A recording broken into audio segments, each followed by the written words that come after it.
চলচ্চিত্র জগতের পরিচালক সমিতিগণ সাকিবের ওই বিষয়টার পর থেকে নতুন নিয়ম চালু করেন ফিল্ম ইন্ডাস্ট্রিতে।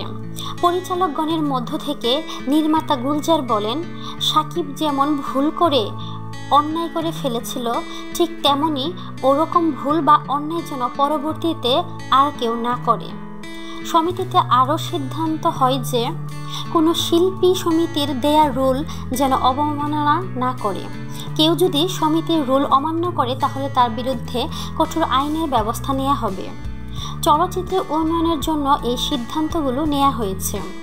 পরিচালকগণ এবং শিল্পীদের মধ্যে যেন সবসময় একাত্মতা বোধ থাকে, তাহলেই উন্নত মানের ভালো সিনেমা নির্মাণ করা সম্ভব হবে।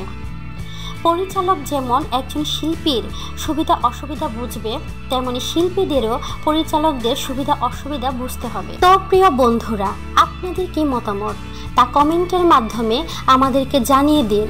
আর অবশ্যই আমাদেরকে লাইক, কমেন্ট, শেয়ার এবং সাবস্ক্রাইব করতে ভুলবেন না।